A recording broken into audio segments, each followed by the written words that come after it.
Okay, jetzt geht's los. Oh shit.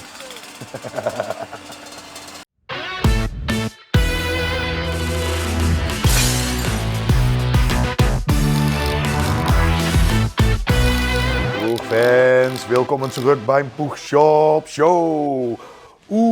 Eine React-Video. Aber wieso denn? So schnell schon, Chris. Ja, stimmt. Weil wir hatten natürlich letzte Woche Mobfest hier vor Ort. Und also diese React-Show, Puchshop Show, geht eigentlich über die Mofas, Puch, Tomos, egal, aber ja, für uns natürlich Puch, ne? Aber vielleicht haben die hier beim Marketing schon etwas ausgedacht. Ich traue die nimmer, ne? Mal schauen, was die haben.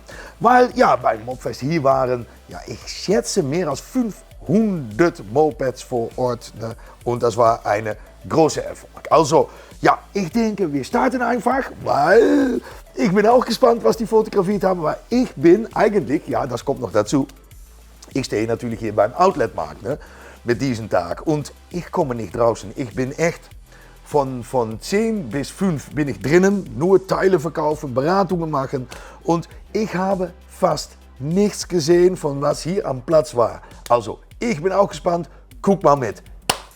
Erste Mova, erste Puch, da gehe ich von aus. Ja, und dann gleich mit den Türen in Haus fallen, ne? Ja, sagen wir in den Niederlanden. Ja, ich glaube, das ist unsere Show and Shine Gewinner. Ich stehe auch auf diese Farben, das finde ich echt auf und an, aber das ist so gut gemacht. Da ist Metal Flake drinnen. Ich finde das absolute Klasse. Motor Giladoni drauf mit einer, ich denke, eine 21er Delotto. Und was die da mit dem Auspuff gemacht haben, das ist, denke ich, ein Spezialist gewesen. Ich habe das noch nie gesehen. Ja, es ist tiefer gelegt, weil man kann auch sehen, diese EBR kurz, da hat man nur noch wenig Federweg, aber ja, sieht absolute Klasse. The Green Diamond heißt es. Sehe ich jetzt auch extra Kühlung dazwischen gemacht. Ja, wir haben hier natürlich eine 3D-Printer. Ich denke, nötig, weiß ich nicht, aber es sieht geil aus. PSR-Auspuff so zu sehen. Absolute Klasse, super, super, super gemacht. Ich finde das, wenn man das, und das kostet auch etwas, Jungs. Boah.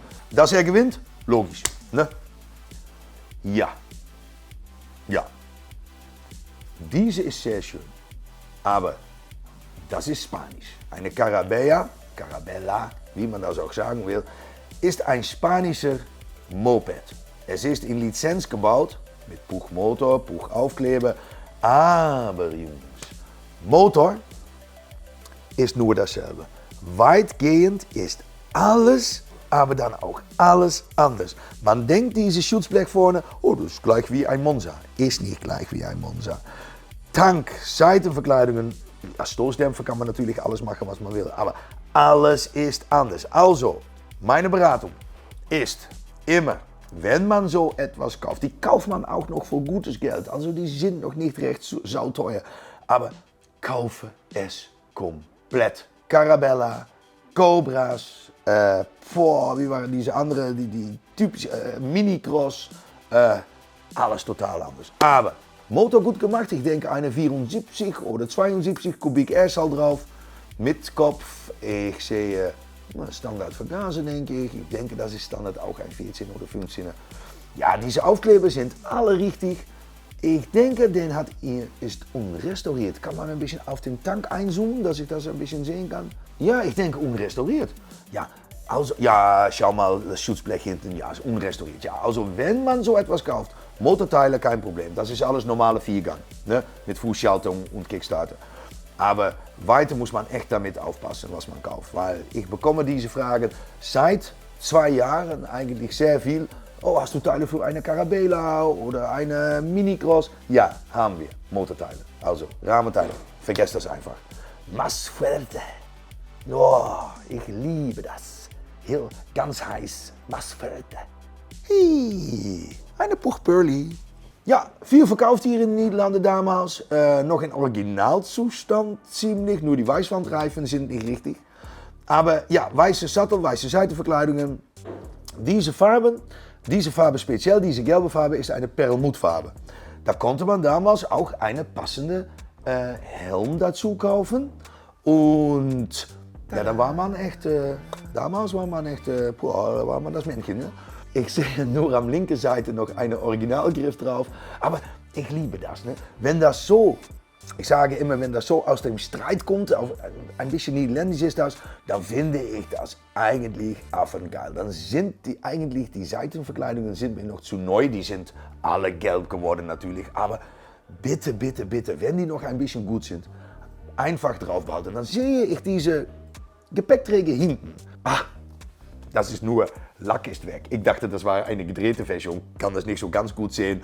Aber nee, Jungs. Hier in den Niederlanden jetzt in gutem Zustand absolut selten zu finden. Die sind in unsere Kataloge. Ich habe ein paar Prospekte hier, Kataloge hier. Sind die zu finden schon in 86, 87.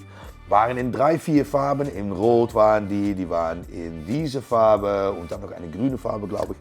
Aber ja, da muss auch nichts kaputt gehen. So diese Scheinwerferhalterung, ja, das ist, das kann man nicht mehr finden natürlich. Ne? Hatten wir vor ein paar Jahren her noch im Shop aus Altlagerbestand, aber nicht mehr zu finden. Ich finde, so eine Pearly, ja, so aus dem Real Life gekommen, absolute Klasse. Auch ziemlich original, nur die hintere Stoßdämpfer nicht. Ja, finde ich nicht so chic eigentlich. Dann finde ich eigentlich unsere Federstoßdämpfer finde ich etwas schöner, aber hey, jeder macht was er will, ne? Also, ja, gelbe Schild noch drauf, eine Basisversion, Maxi S, Sattel. Oh Mann, ein Denfeld oder so. Oh, ja, das finde ich absolut nicht schön, aber sind bequem. Ja, hey, wie ich gerade gesagt habe, man macht, was man will. Ja, Rücklicht original. Ich sehe eine RS-Zigarre, denke ich, kann ich nicht gerade sehen. Ja, es ist eine RS-Zigarre. Und dann, was hat er da denn gemacht mit diesem Kerzendraht? Okay, weiß ich auch nicht. So eine Bauernreparation nenne ich das immer. Ne? Ja, aber die sind einfach schick. Diese goldenfarbige Felgen, ja, eigentlich weitgehend original. Und ja, ich denke, das ist eine gute Tourpony, ne? Wie ich immer sage. Also für Rundfahrten. Absolut super geeignet, ich sehe auch. Er ist immer gut. 50 oder 70 Kubik, kann man noch mit 12 mm fahren. Nicht mit Originalauspuff 22 mm, aber kann man einfach mit Originalkopf fahren. Mit 12 Vergaser, macht nichts, geht immer gut. Ja, 19,8 PS waren da drinnen. Also, Familie Mulder, die waren den ganzen Tag hier vor Ort mit ihren Rennpuchs. Aber das hier hat nicht so viel mehr mit Puch zu tun eigentlich, weil das ist ein Eigenbaumotor, also aus einem vollen Stück Alu gefräst, dann eine wassergekühlte Zylinder drauf, Eigenbauauspuff, ich denke eine 28er, schätze ich Vergaser, weiß ich nicht sicher, Ziehstarter, das Ding, das läuft, es ist unfassbar. Da waren hier natürlich, hier am Platz war eine Dyno Jet, also eine Prüfstand war hier vorhanden. Na, Puch mit einer 70 Kubik Zylinder waren so um die 4-5 PS. Mit 70 Kubik, 50 Kubik und das ist schon ziemlich gut natürlich. Aber das hier ist alles Eigenbau und die kennen sich, aber die haben auch eigene CNC, Fräsbanken, Drehbanken, alles. Ja, haben wir ein Filmchen vielleicht? Video. Oh ja. Hör mal. Ich weiß nicht, wie viel ihn drehen, aber hören wir einfach.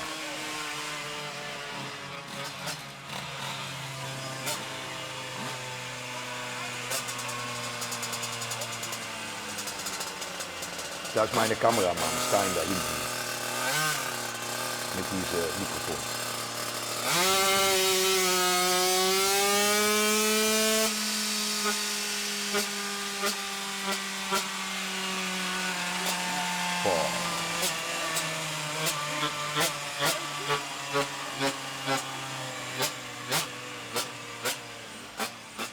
Na, komm. Gib mal Gas, gib mal Gummi.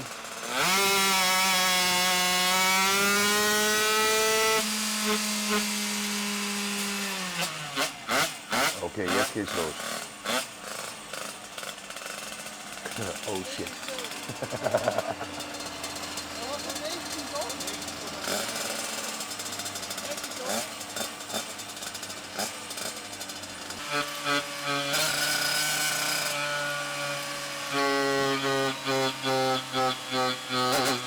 Boah, kein Benzin, zu wenig. Na.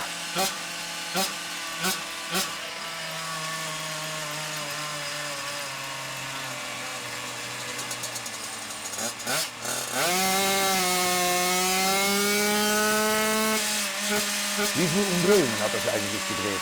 Ich denke um die 15.000, denke ich. Das ist recht viel, ne? Aber ja, 19,8 DSI.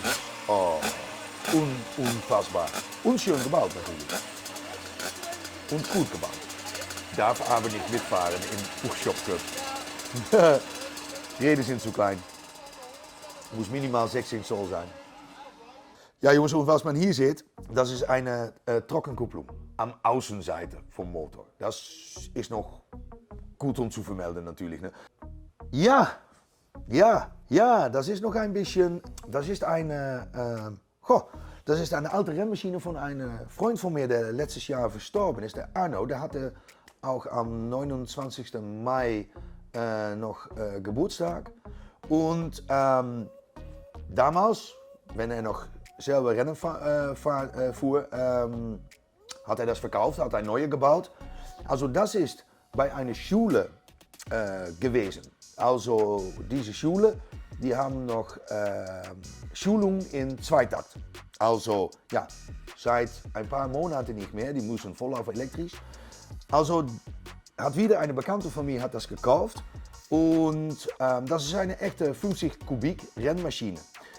Ich sehe jetzt, da ist eine Techno-Boss Auspuff drunter. Das hat natürlich keinen Zweck für eine Rennmaschine. Aber, und das war rot, ist jetzt gelb lackiert, sehe ich. Aber weiter ist es weitgehend noch original. Da ist eine Narbe drin, vorne mit einer Bremsscheibe von einer Thomas Revival. Hinten ist eine normale Narbe von einer Puch Maxi drin. Nou, Federn sind alte Federn, ich weiß nicht mehr welche Marke. Kann eine original noch Öhlins sein oder so, sind aber gut. Rennverkleidung war damals auch nicht frei zu kaufen, musste man echt suchen. Jetzt haben wir die auch im Shop natürlich. Und eine Honda MB 50 Spoiler vorne. Also ja, das bringt immer ein bisschen Emotionen, um so etwas zu sehen. Ja, der Arno war echt eine sehr gute Freund von mir. Ich habe auch noch einen Aufkleber bei mir auf meine Rennmaschine von Rewrite with Arno natürlich. Na, super, gut auch. Maxi S, Weißwandreifen und dunkelgrün, immer gut. Dann noch ein bisschen schwarz dazu und ein bisschen rot. Immer gut. Super Maschine. Schnelle Zylinder, hohe Druckkopf kann ich sowieso sagen. Ist eine ZA50 Motor drunter, das ist sicher. Und eine Scheibenbremse hinten, super gemacht. Die sind übrigens in Common. Genau wie unsere DMP Scheibenbremse vorne, ne? Fix und fertig. Und die kommen, ich hoffe noch diese Sommer, aber wenn nicht, dann sind die auf jeden Fall in September oder Oktober hier. Das wird eine fix und fertige Set für eine Originalschwinge und eine EBR eckige Schwinge. Also nur ein bisschen Information. PVL, denke ich, das drauf ist immer gut. Ich fahre selber auch immer PVL. Ja, dann hat man kein Licht. Ja, dann hat man eben kein Licht. Ich fahre nicht am Abend, dann trinke ich ein Bier. Ein tiefer gelegtes Sattel, ich weiß nicht, ob das so bequem ist, hängt ein bisschen nach hinten, aber ja, man hat Fußrasten und sieht einfach gut aus. Ja, dieses Deckel von Kupplung, einfach geil, wenn das, diese Details mit so einem kleinen roten Streifen, das ist einfach geil. Oder eine kleine Mühe, aber sieht einfach einfach geil aus. Ich habe hier auf Mobfest eine Puch X30 aus Spanien gekauft, ja, also aber komplett in ziemlich gutem Zustand, unrestauriert. Ich restauriere das nicht, der Motor muss noch ein bisschen gemacht, aber das ist auch ein ZA50 drunter. Boah, selten. Und ich suche noch ein gutes Deckel. Also diese Kupplungsdeckel suche ich noch in gutem Zustand. Wenn einer meiner Zuschauer eine hat, schreibe bitte eine E-Mail an chris@puchshop.de. Thomas. Nee, ich habe das selber nicht gesehen. Ich sehe jetzt das erste Mal das Bild, aber die haben alle drüber geredet hier. Nicht nur hier im Geschäft, auch hier am Platz. Es war wirklich eine der schönsten Mofas hier vor Ort. Hertog Jan übrigens ist ein Biermarke. Und die Farben hat er richtig gut gemacht. Diese Aufkleber sind natürlich, ja, gut. Die sind natürlich geschnitten und diese Linienarbeit ist eine absolute Hüllearbeit. Aber sehr schön gemacht. Der hat sich gut verstanden. Felgen, alles sind gut. Ja, hey, ich habe nicht viel Ahnung von Thomas. Ich weiß nicht, ob da eine schnelle Zylinder drauf ist. Ich sehe übrigens eine Zylinderkopf. Oh shit. Sachsmotor. Oh, was ist denn das? Eine Hercules? Vielleicht? Oder eine AMW? Ist kein niederländischer Mofa, ne? Nee, weil da ist ich sehe kein gelbes Schild. Klappe am Helm. Okay. Bitte, wenn du das weißt, schreib das wieder hier in die Kommentare oder eine E-Mail an info@puchshop.de. Farbkombination finde ich auch schön und Weißwandreifen. Da kann man bei mich nichts falsch machen. Finde ich einfach sehr schön. Haben wir noch mehr? Maxi S. Schon wieder. Mit einer ganz seltenen Gepäckträger hinten. Ja. Und ich weiß schon, wieso diese drin ist. Ne? Diese ist drin, da dieser Spoiler am Motor drauf ist. Ja, die haben wir nicht. Habe ich schon früher erwähnt in einer vorherigen Sendung, denke ich. Ich finde die Farbe absolute Klasse in matt. Was ist es? Anthrazit dunkel mit einer schwarz und braune Sattel. Da kann man eigentlich nicht falsch machen. Ich weiß nicht, der hat auch einen Preis. War das zweite Preis? Erste Preis?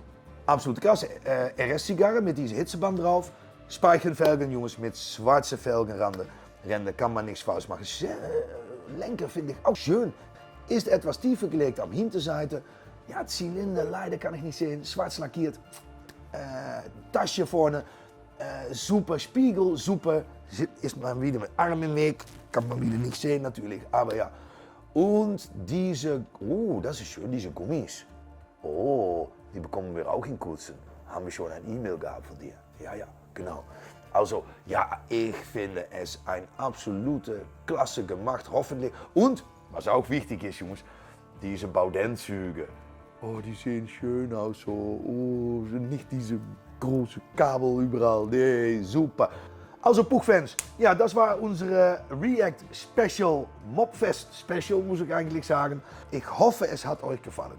Da kommt natürlich noch eine große Video hier von Mobfest, ne? Eine Aftermovie. Sind da noch Fragen über Mobfest, über andere Dinge, über unsere Rennstrecke, Puchshop Cup?